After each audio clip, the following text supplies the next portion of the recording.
Mumonkan, Case 48, Kempo's One Road. Main case. A monk once asked Master Kempo, "A sutra says the Bhagavats in the 10 directions, one straight road to nirvana. I wonder, where is that road?" Kempo lifted up his stick, drew a line in the air and said, "Here it is." Later, a monk asked Umon about this. Umon held up his fan and said, "This fan jumps up to the 33rd heaven and hits the nose of the deity Taikashu over there. As a result, the carp of the Eastern Sea makes one leap and it rains cats and dogs." Mumon's comment. One goes to the bottom of the deep sea and raises a cloud of sand and dust. The other goes to the top of a towering mountain and raises foaming waves that touch the sky.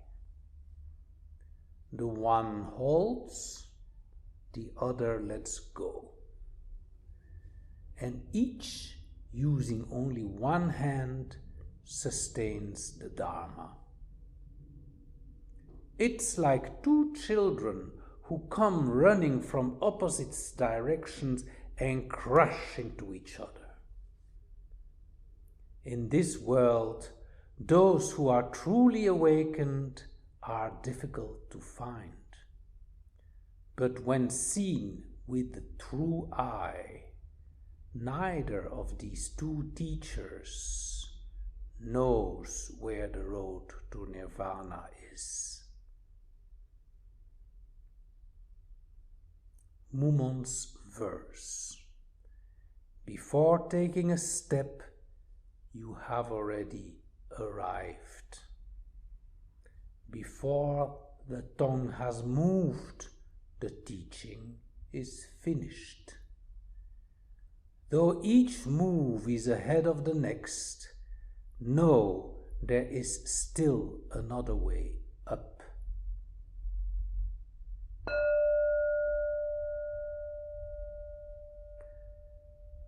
So, this is the 48th and last case of the Gateless Gate, Mumonkan. We have made recordings of case 1 through 48. And this case is a particularly poetic one, but rather hard to intellectualize. And as we all know, the purpose of those koans is not to intellectualize. So rather than giving some verbal explanations, let's attempt to get a glimpse about our true nature, about what is meant through two meditation exercises. And let us start again to read the beginning of the main case. A monk once asked Master Kempo, "A sutra says the Bhagavat in the 10 directions, one straight road to nirvana. I wonder, where is that road?" Kempo lifted up his stick, drew a line in the air and said, "Here it is." So to understand Kempo's response, we, meaning here, myself, and you, the viewer, we need to take the road to nirvana ourselves. And that's why I suggest to do the following meditation. First, with your eyes open, I would like to suggest you look at some object. It can be your computer monitor if you sit before the computer, or your cell phone, or any other object at the other side of the room. And notice the colors. Notice the shapes related to this object. Next, you turn your gaze 45 degrees down, like this. So you see possibly some carpet in front of you, or some part of your desk, of the keyboard, or whatever it is. Still, what you see are some colors, some shapes in front of you.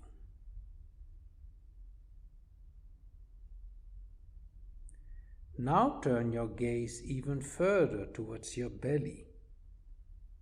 What you now notice is probably the dress that you're wearing, which again has several colors or just one color and several shapes. Now I would like you to continue turning your head, and you see your own chest. Again, there are to be seen some colors, some shapes over there. And now try to imagine to continue this turning movement, but just relax your head. Don't force yourself by overdoing this movement. And instead of moving, just turn your gaze towards the inside of yourself. Are there still any colors there? Or is it just transparent space? If your gaze is looking 180 degrees reverse, are there still some shapes over there? Or is it just boundless, transparent space in which the whole room in which you're sitting is reflected? The room has all these colors and shapes, as we have already said, but they merge into that space which you are when looking within. One and the same space that is somehow modulated by all these colors and all these shapes. As a second part of this exercise, we will now play with sounds a little bit. I'm going to ring the gong a few times.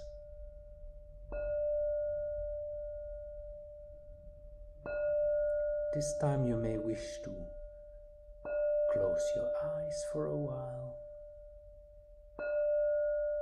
and notice how these sounds are as if they were happening outside of you.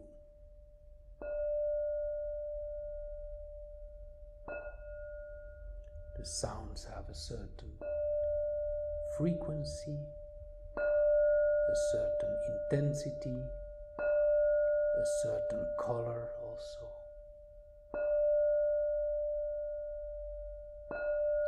And now you do the same as before with the sight. Turn your attention from the sound to that what hears. 180 degrees. Does that space in which the sound happens, does that have any sound? Or is it just open space in which any sound can come and go? And again, while all the sounds, including also the sound of this voice, are merged into this space, they form like a oneness. They are coloring, as it were, your space, your acoustic space, your space of awareness.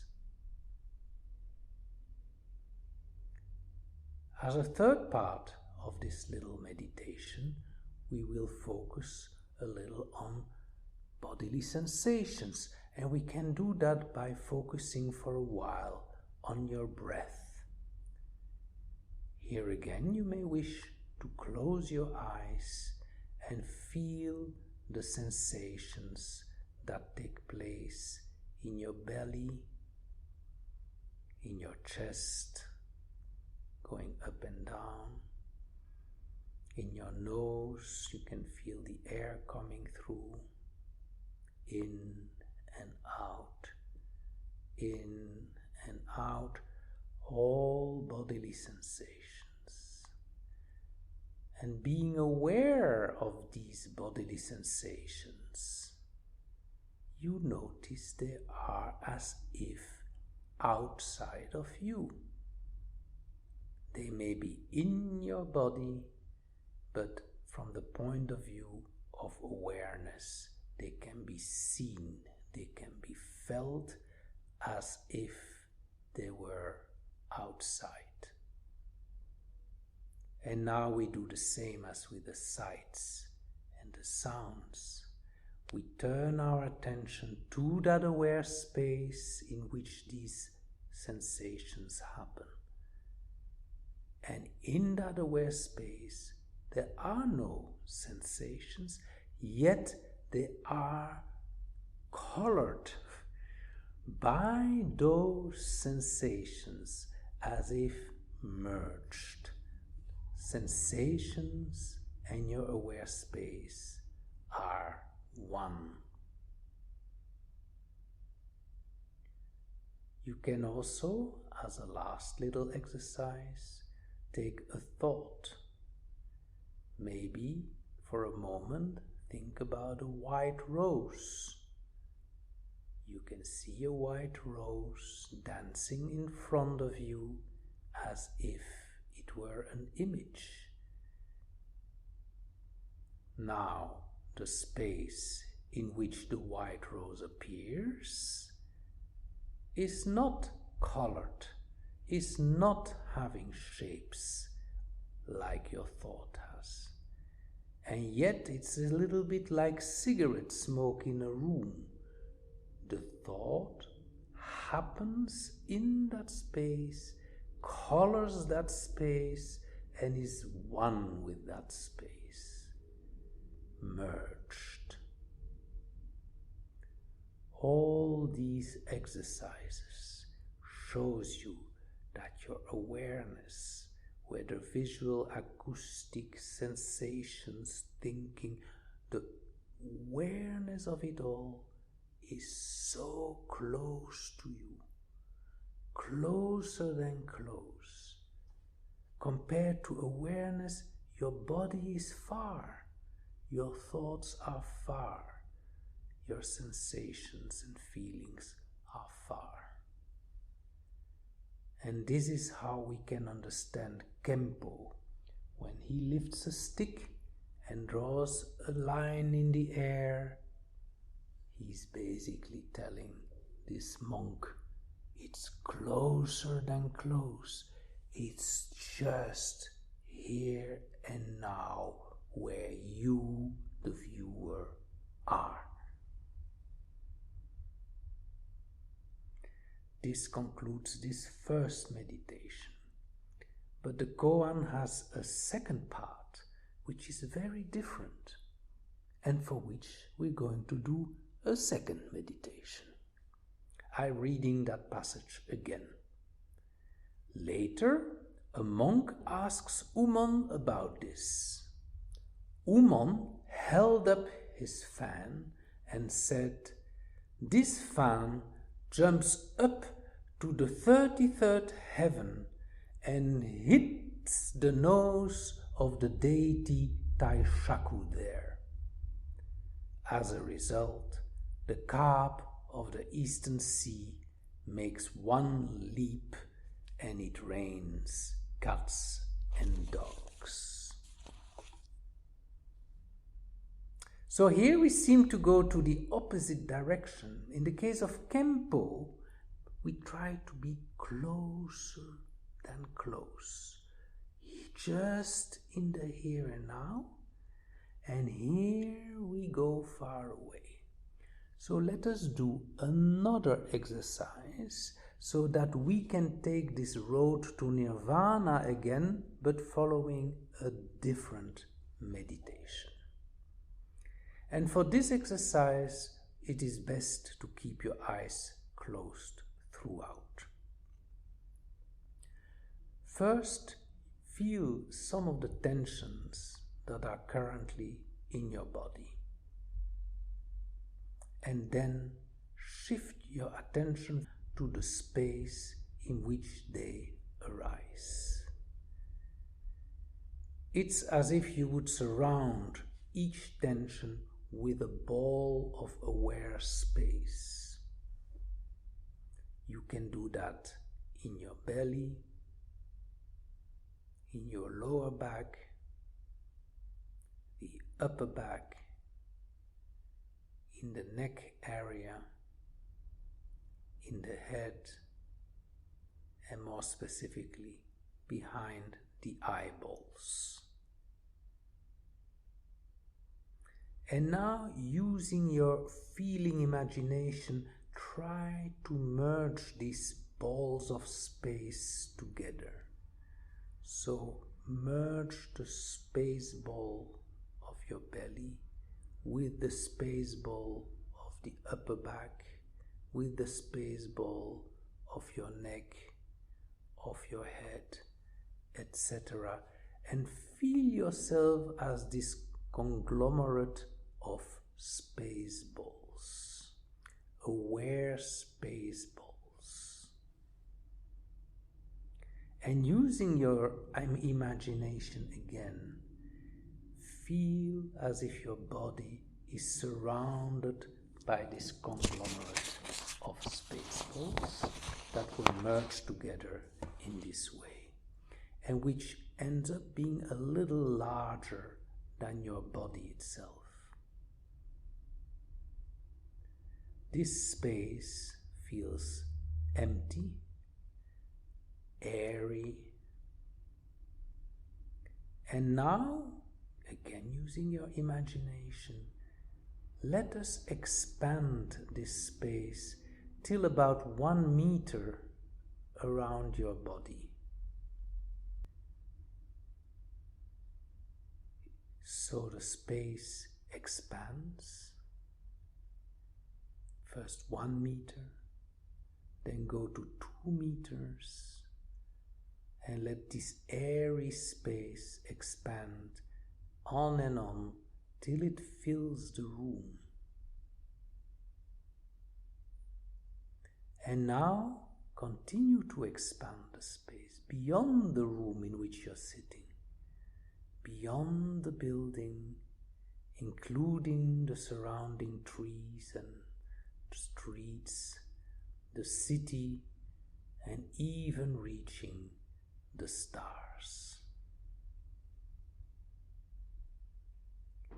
What this exercise tried to emulate is how it would feel being aware space rather than a body-mind. Because as long as you feel a body-mind, we are very much limited to these dimensions of the body. But when you understand that you are the witness, the one that is aware of the body, then there is no such limit anymore, and you can go and expand the space of awareness until it reaches the stars. But of course, maybe at one point, especially if this is the first time you do this kind of little exercise, a little voice here would probably have been creeping inside your head saying, "Come on, this is a little bit crazy." But even if that happened, it doesn't matter, because some of you may have gotten at one point a short glimpse of how it is, how it tastes to be aware space, and that is very important already. What we have been doing with these meditation exercises is a little bit like what a child would do with his dolls. A child is playing with his dolls, make them act and move as if they were real characters.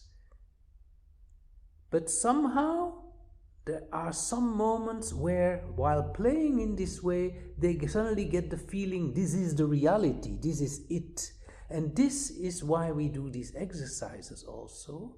They may look funny a little bit, but they are meant to give us a possible glimpse of just being aware space. So, when Uman was asked by this monk about aware space, he got that response of the fan hitting the 33rd heaven, hitting the deity there, meaning so far, so expanded as the space we have been experiencing during our second meditation. We still have Mumon's comments. One, that is Kempo, one goes to the bottom of the deep sea and raises a cloud of sand and dust. Closer than close. The other goes to the top of a towering mountain. We are now talking about Uman with his fan hitting the 33rd heaven, and raises foaming waves that touch the sky. So Kempo shows that awareness is like a still point, here and now, and Uman shows that awareness is as vast as the space containing the whole universe. How can we reconcile these two opposing views? And this is another part of this koan. A metaphor to try to reconcile these two views would be to consider a stick on which 1 million balloons are attached, and each balloon takes up a certain amount of time and space. The balloons represent thoughts, a passing feeling, a sense perception, etc., any phenomenon. In Kempo's view, awareness is described as this central stick on which all the balloons are attached. So he focuses on the source, on the here and now, from which all the balloons originate. While Uman's description, the second guy's description, his view is the totality of all the balloons combined, focusing on the vastness of all the expressions. These are two aspects of awareness, but both are true at the same time. And if we continue reading the comment, it goes as follows. The one holds, that's Kempo, the other lets go, that's Uman. Using only one hand sustains the Dharma. It's like two children who come running towards each other from opposite direction and crash into each other. In other words, it's all one and the same, described from different angles.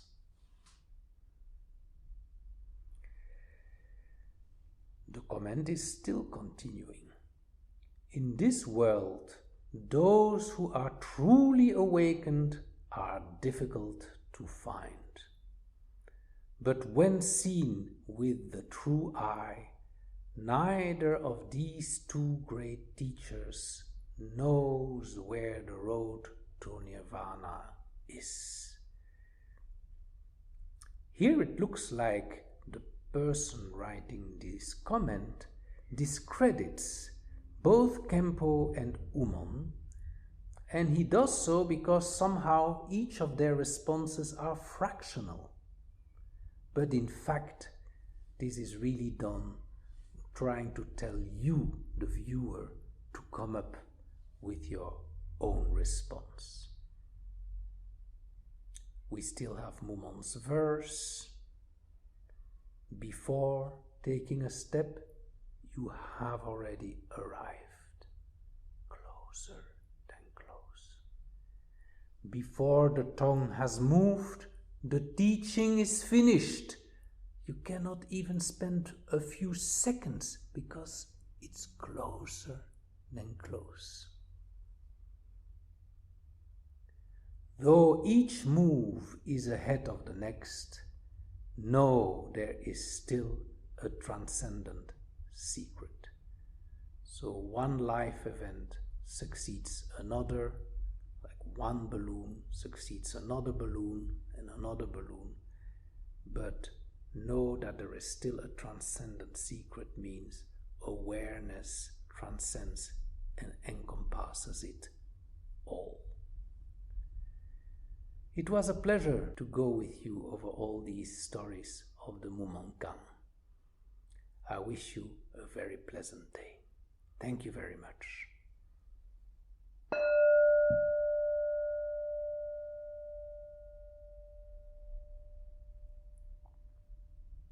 Let me say that again.